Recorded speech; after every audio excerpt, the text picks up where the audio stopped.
It's like, I'm going to start and break in, so you guys just go ahead and start. Okay. all right, are we recording now? Have we got permission to start? You got that on the tape? Permission to start. Permission to start? We got some photographic technology here today. There's a high-tech version of our one in the United Kingdom. We're here in Toronto, Canada. Or we're going live. Which We're doing sometimes this now. in Canada is called the center of the universe. They want an NFL football team here. This is how you Canadians always are. From your little perch way up north, looking down your nose with your nice red sweaters, your little cup of hot chocolate, and your hockey stick in the corner, There you go. looking down at those Yanks. There you go. You're not the center of the universe. No, that was Toronto. Like the rest of Canada is ignored. Just Toronto. And so that's the Canadian joke. But we're here in Toronto we at are, the Alien Cosmic Expo, which you don't Right. like the name. Go into that a little bit. I don't like the name. Yeah. I mean, it's their name. They brand it. They do what they want. We call it ACE now or they call it ACE because Alien Cosmic Expo. It sounds a little. How do I want to put this in a nice way? It just sounds a little over the top. That's all. Yeah. That's fine. It is what it is. But they got a few people here. It seems like a pretty fair attendance. We got more than they got over at the Storm Area 51. Yeah. We got them beat. Yeah, well, that's. What do you think? What do you think of that? What did you? Because what I was getting the reaction. I don't know if you know. Like, we get into the meditation stuff, and all those people came Yes. to me, and they wanted me to go to the Area 51 people and get big screens. They're going to do a meditation, and I'm going. I did not know you were going to do this. No, I said to them. I said, Did "Do you you? guys want to do the meditation? You should go there." I mean, because there was all this. There was this backlash. What are these crazy people? They shouldn't be doing this. Illegal, whatever. And I'm Right. going like. Great. You let them do the drugs, the beer, whatever they're doing. They're raising consciousness. They got 4 million hits. And to me, it was like fantastic. Whatever they want to do. And don't try to cut in. If you want to go and do meditation or whatever you want to do, you go and do it. But don't try to tell these people what to do. I mean, This is why we love you. This is the meditation, raise consciousness. Okay, good. That works. Oh, yeah. But I said. I didn't know that you were involved in that. Oh, but I talked to a bunch of people, and they came to me because I had, I guess, contact through. Jeremy Corbell was in charge. They were going to Yes. do a band thing, and that all fell apart. They were going to do so. He was sort of helping with the band thing. So Right. when he answered my email, Yes. then they said, "Okay, tell him this. We want to do this meditation thing with the screens." And I said, "That's fine. If you guys want to do it, then don't come through me to go to Jeremy Corbell to change. These guys want to do a big tailgate But party." there was And no that's- meditation, was there? Did No. I think there That's what I wasn't, said. no. I mean, so they're doing a meditation this weekend, which is fine. And I said, Okay. whatever everybody wants to do, but to go and to tell these people who are having a tailgate party at the gate of Area 51 how they should do it or whatever, that's not their thing. And- First, the harmonic convergence of 1987. Now this. yeah. So But I think it let's was a do the big mass deal. meditation. I think it was a big deal. I mean, I was on CNN. I was watching the big CNN coverage today, and even they had on Tucker Carlson today. This is the amazing thing that just shocks both of us is the amount of coverage, positive coverage, I Yeah. mean, for the most part, that you get in the mainstream media. I did see there was a terrible article in CNN yesterday. I mean, just worst of the worst. They trotted out something that they had done 2 years earlier, repurposed it a little bit, and gave a little history of UFOs. And as you would expect, just awful, terrible, intellectually insulting history.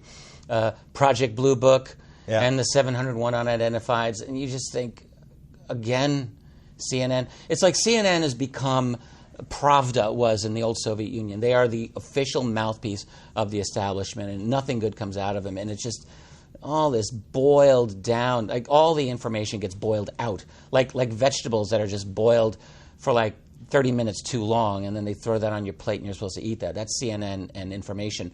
And what they did with UFOs I thought was terrible. But having said that, because I just love to bash them, overall the mainstream media has done a much better job covering UFOs. My question to you would be, do you think the mainstream media needs to have the right message, or is it like I always refer back to the African American movement or the gay movement, that they did a lot of bad articles on African Americans, a lot of bad movies or whatever, but the more people talk about it, it still raises the consciousness where people are discussing it. Where I totally agree with that. So even though you get the CNN, they may not have the facts correct.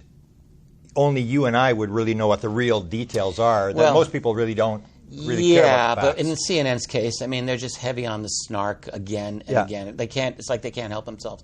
But I do agree. Like the more that people are talking about it, yes, it does make a difference. And just before we went on, we were looking at your cell phone. There was you mentioned Tucker Carlson. He had Michio Kaku on yesterday, and that was interesting. Like, here you go. Michio Kaku finally come out, as it were, on the UFO issue.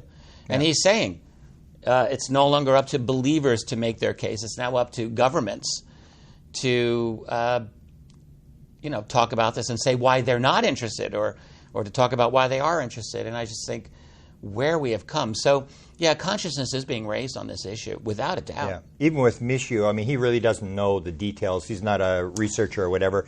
And yet his name, it's almost like the Area 51 thing. That's the thing. It's a thing that they grab onto for a story, and they run the story. Yeah, it's like you don't look to Michio Kaku for expertise on UFOs, but you do note what he says. When he's talking about this on a national audience about, like, this matters, then you know we're in the middle of a sea change. And I'm sure you've thought about this. Like, for the last 20 years, I've asked myself,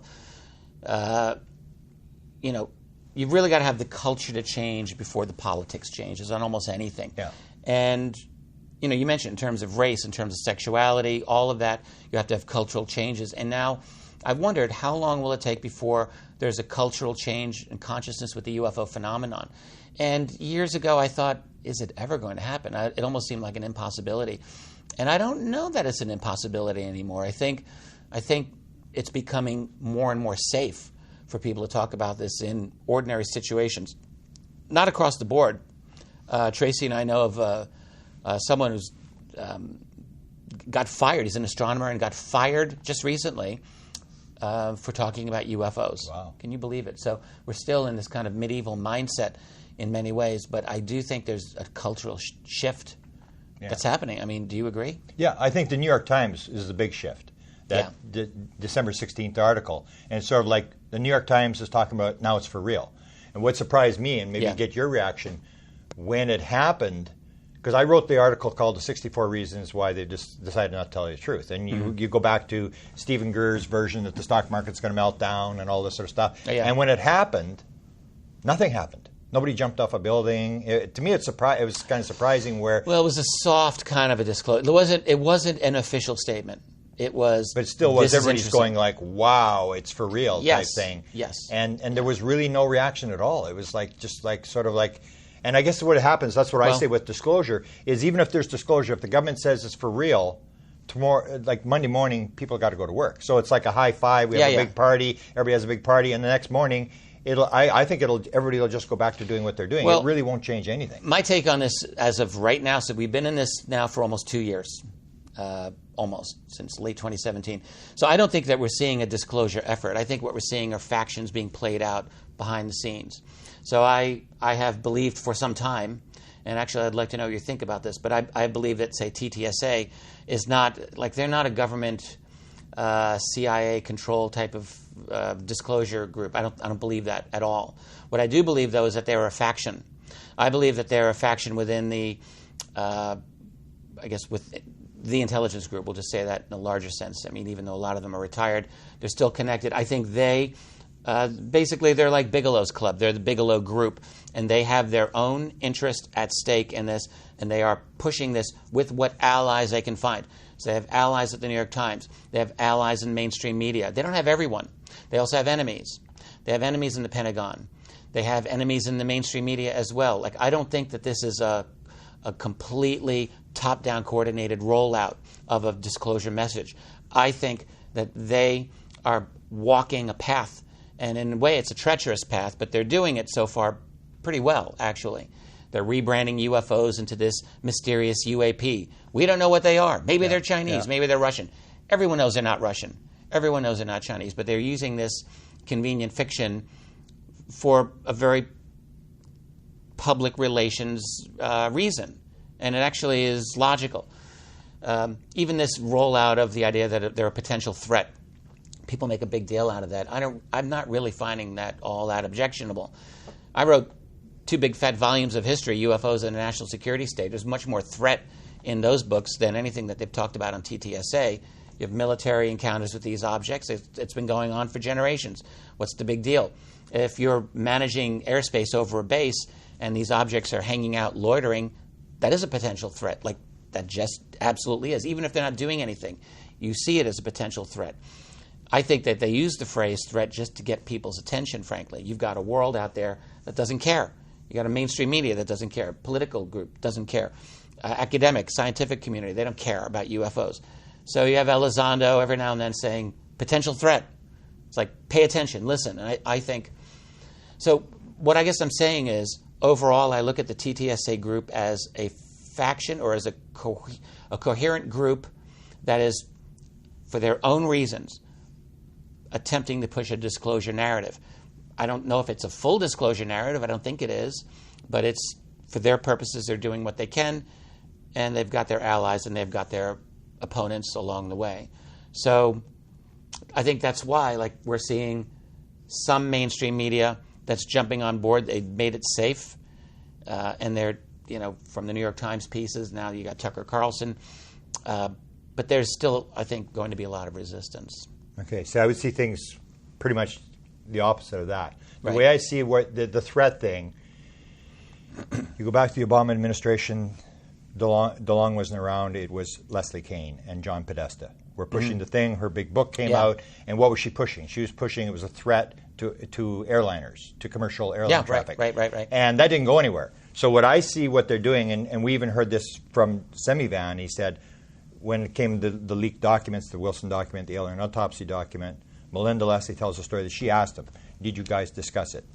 Right. Yeah, we had a discussion about it. So what do you think? Oh, we're not really worried. Nobody's really that concerned about those documents. And he said the thing, if there's one line in the document, we can't talk about it. And he just said, just don't mess with the money. You can say whatever you want, think whatever you want, just don't mess with the money. Don't mess with the money. And that's where I see what happens is you need the disclosure, because if you want to get the money, the research money or military money, whatever, you're going to Congress. First of all, you got to get Congress to believe that UFOs are real. So you put that stuff out. You convince them, yeah, this is for real. You get a statement, get the Navy go in there and brief them, whatever.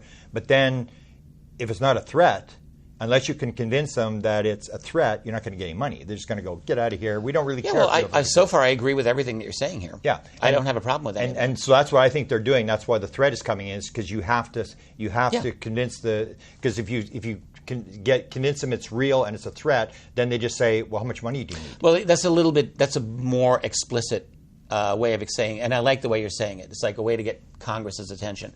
But you're just using threat in general as a way of getting attention, and that's my main goal, my main point here. But when it comes to the way I see the whole thing, and I followed the Tom DeLonge, and I had Tom DeLonge 8 months before he went public. I had him in my book.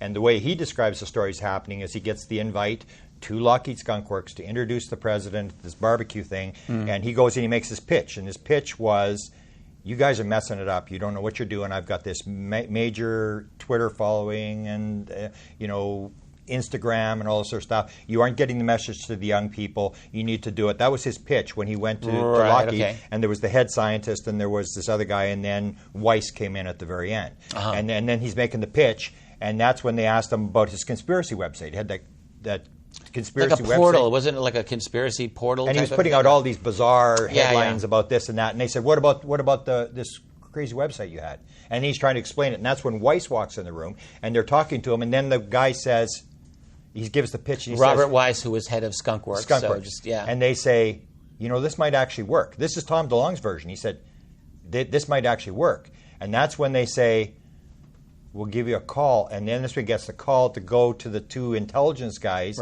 in Washington. So they set that up. So Tom DeLonge said he's setting them up. And I say, no, the Lockheed set up the two guys near the Pentagon that say, we're here to move the ball down the field. Then they send them to NASA. Then they send them to Ames. Then they send them to the general. And so they set up all these people as if this guy is going to help us to get whatever the message is out. And they provide all his contacts. He doesn't get the contacts. So they basically are using him. He's made the pitch, and they decided this would be a good idea to use this guy to do this thing. So when he puts out the first book in 2016 in April, that's when Jim Semivan finds out about him, and that's when he gets the call, and they put him in the hotel room in San Diego. And DeLonge says he's in this hotel room for 2 days, and these 6 intelligence guys are saying, where did you learn this from? Where did you learn that from? And that's when he says, well, his contacts and whatever, that's when Semivan takes over. Semivan says, we'll help you. And then Semivan becomes the assistant to DeLong. And you see when DeLong when he goes on the Rogan show and messes up, they pull him. So I say Semivan's the guy that's running the whole operation, and they have their thing. Because you come down and we can talk about the videos. Semivan's the one who I think is always rumored to have the media connections as well. And that's what I was told. Yeah. I was told before it happened that he was the guy that set up the 3 newspapers to run the same day. And we got pictures with him with the woman who ran Voice of America and stuff. Let's just back up a little bit, because I want to go back to the Lockheed meeting with Robert Weiss. So the way that this could be is it almost sounds like it's a Lockheed-initiated thing here to start working with Tom DeLong.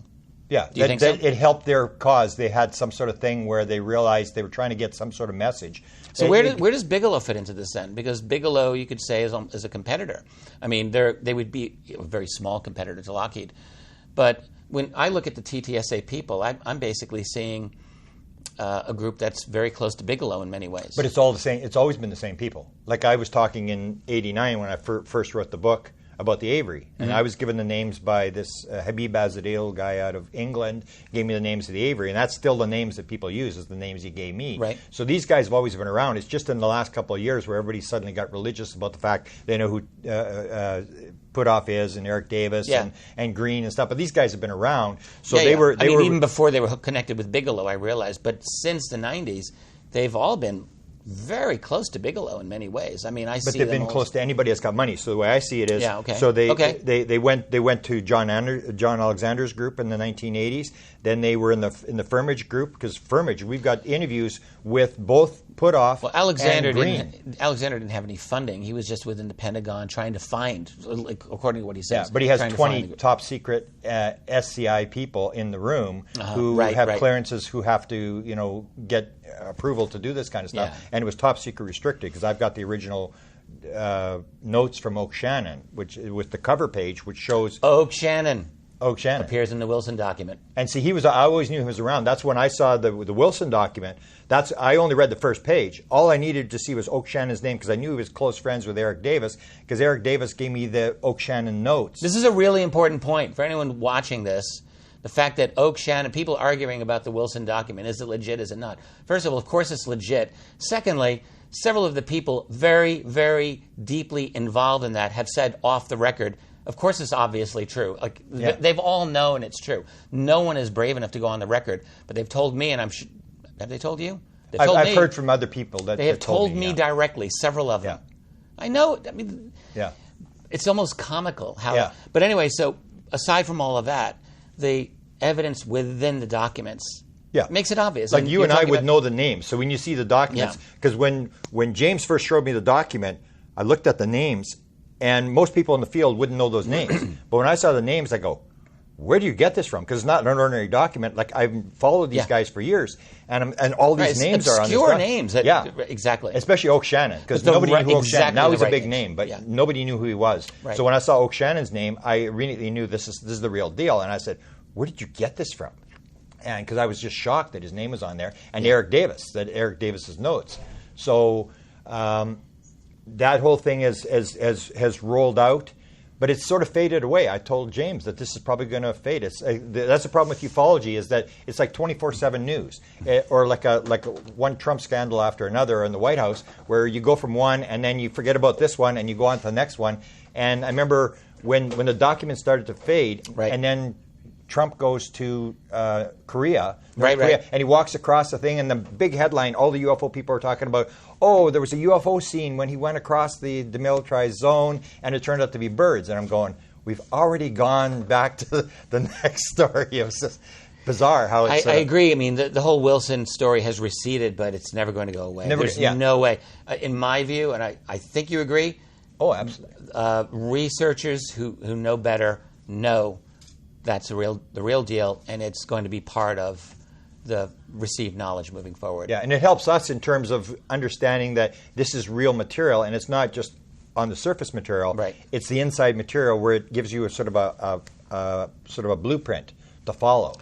Absolutely. And, the other thing is that these come from the papers of Edgar Mitchell. So we have to put that out there. Mitchell dies in early 2017, January. Yeah.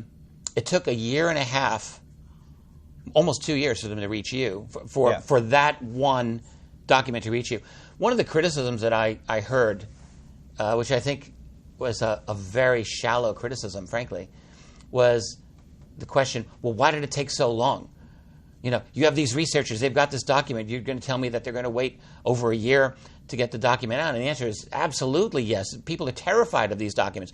When you got them, you were afraid of them. I got them in April of 2019, and I didn't want to be the one to leak them out. Yeah. And I know you didn't want to be the one. No, and the other people who had them before you, weren't even researchers. They're not even UFO researchers, right? Yeah. So they don't want to be the ones to put this out there. And anyway, James had a big company for architects. Yes, and he said, like, I really don't need this. And he's looking for Absolutely. somebody, and he'd actually talked to researchers before me, Right. but he didn't give them the documents. They knew the documents existed.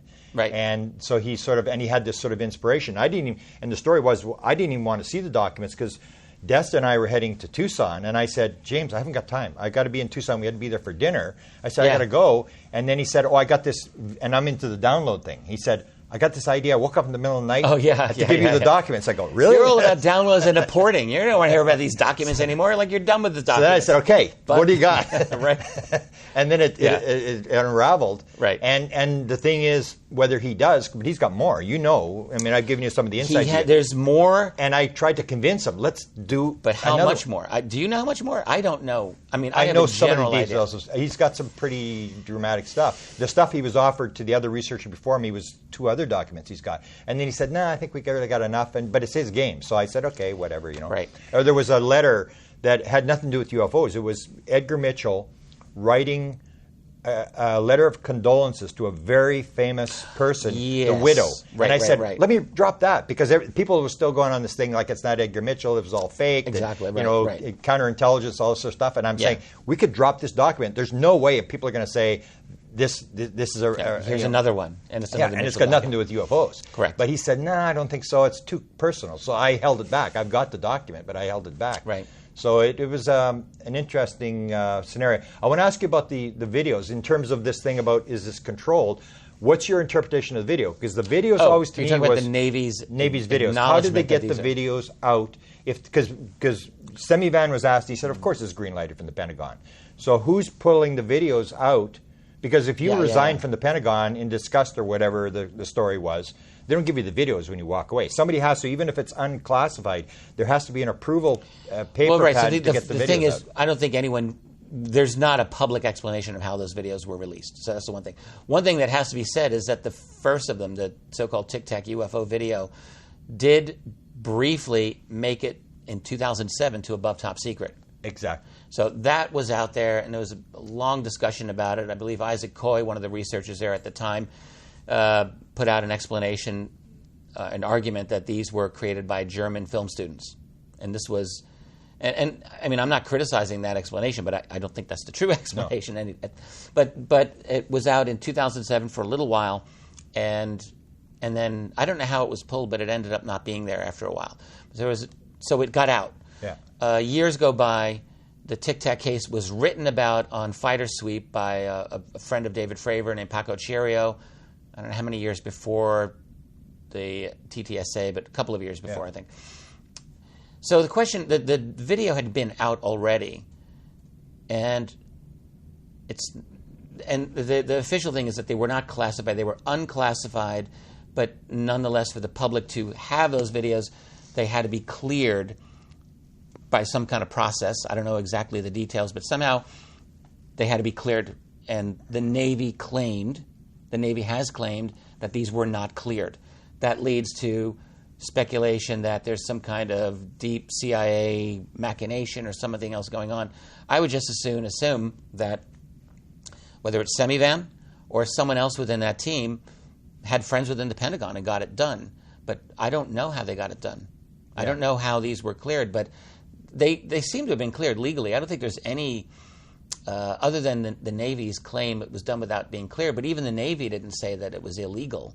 I haven't heard anything to that effect. One of the things, I don't know if you've discussed it, the Mellon leak. Are you familiar with the Mellon leak where supposedly this documents Twitter Jay gets them. He goes to Mellon's website, and all these documents and photos are on there. And then he posts them on Twitter, and I'm trying to get them. And that was the Lou Elizondo resignation letter. Oh, right, okay. All this sort of stuff. And one of the things they I had... haven't seen any of these. Yeah, and so the question there again was, why did Mellon have this stuff on his website? It was almost like a leak. And TTSA was saying, his website got hacked. And I'm going, come on.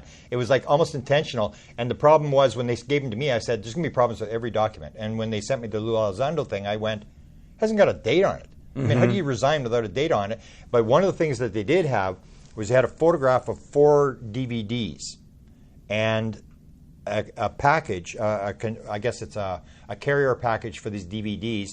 And it's got... Chris Mellon, Lou Elizondo, and it's got this name. And I actually went through a source I have at the Pentagon. Yeah. And we actually have the woman's name. It's a woman. And the name is escaping me right now. But when I was told, the person who gave it to me said, this would be a person in public affairs. So what they're showing is these DVDs and the package as it moves, like the sort of the mailing package, and has this woman's name, which is a very weird name. So when it came, it was like the guy that phoned me. It was actually, I think, the same guy who put the documents out, that sent you a document, sent all this sort of stuff. Yeah. He phoned me and he said, we're talking on the phone. He says, I think we got a direct hit. And I go, what? And it was this woman's name. Because I said, if you look on this photograph that was leaked on Mellon's site, it has this, I can't remember the name. It was a D, just had the first initial. So I said, can you see if your Pentagon guy, whether they can get this? And the next morning I'm talking to him, he said, I think we got a direct hit. And he said, this person would be in there. So it goes one step farther that this is where the videos were coming. This is sort of I see. the thing. This is how the videos were cleared for release. That it was coming from public affairs, but it still doesn't say who was the actual person who greenlighted it. It just puts this other woman in the chain of command, that she gives them to Elizondo, who mails them to Mellon, and then Mellon puts these things on his website, and they suddenly get out into the open, and they say, somebody hacked the website. We didn't intend. And they were saying that's a very clever way to do this. Yeah. That's a very sly, and you're mentioning clever, this thing that the videos, and I'll tell you a story. But this makes perfect sense, doesn't it? Like, in other words, it's plausible deniability. It's also not technically illegal. They were able to get this cleared, and they were able to make it so that the Navy essentially would have to throw up their hands and say, nothing we can do about this, so we're not going to fight it. And the one thing you brought up was interesting because I've been following these Avery guys for many decades.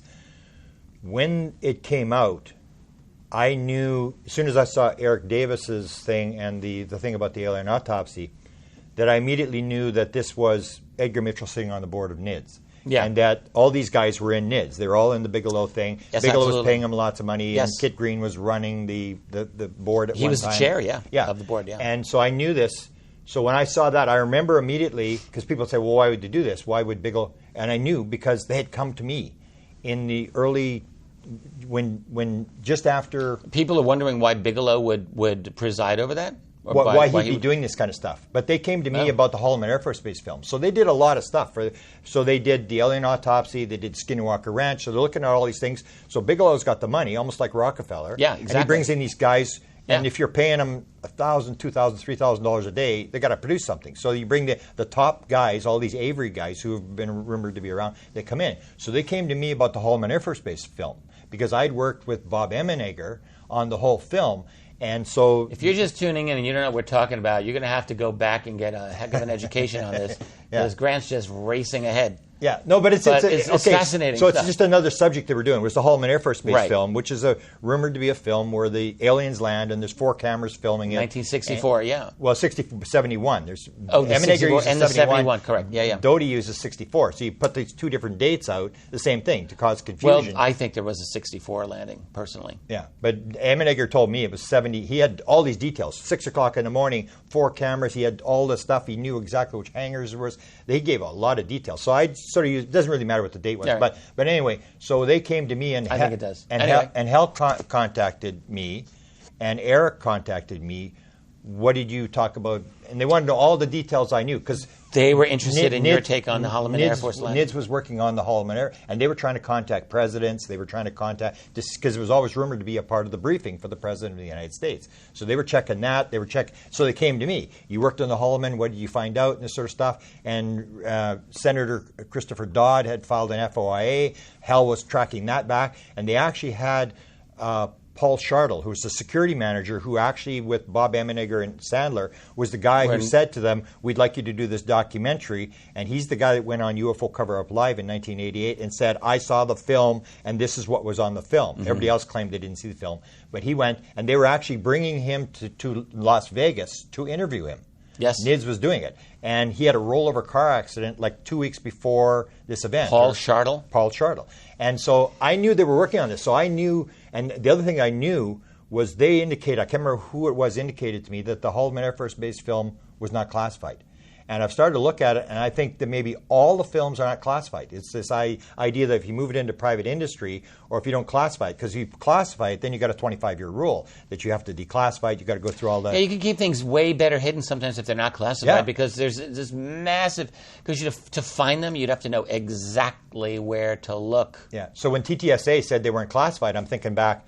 Oh, that's what I heard about the Holloman film, too. And I'm thinking, that's maybe a really this interesting is part point. Of the process. So I knew that the NIDS people were doing it. So to me, it was not unusual. The thing about NIDS and Bigelow and Putoff and Green and Davis, and we'll toss in Colm Kelleher, and we'll toss in anyone else associated, Edgar Mitchell. These are people who have spent their lives trying to get to the center of that maze. Yeah. They want to get to the Holy Grail. They want to know the full truth about They've all got different levels of security clearances. They all know certain things. They all know a lot. They all have a piece. They have a piece. They all have a piece, and you have to assume that they share with each other the things because they they feel can trust they each can. other. Because they're exactly. Yeah. So they know a lot, but they want more because they've got the bug. They need to get this. So I think that's what's been going all along. And when I see them, basically, this is the old aviary group. Now it's rebooted as TTSA. Yeah. And they're still doing this. This is still. That's why I see them as a group or as a faction, not as a controlled CIA operation. Or anything like that. Wherever there's money, that's what I found. So they go from Bill Moore to John Alexander to Firmage to Bob Bigelow, and it's where's the money? Where's the information? Exactly. So follow the money. And that's what they had said. Was that is how Jim Semivan describes. Don't get in the way of the money. Well, but he describes the fact that it was Kit Green who said, have you heard about this guy? That's where he got the alert. Kit Green notified Semivan that this guy had these contacts, and that's why Semivan got involved. You're talking about DeLong? This guy had contacts. And so to me, they're like guys who collect wild game animals or whatever. They've got or like when Kit Green was talking about that Kit Green couldn't get briefed into the alien autopsy program. So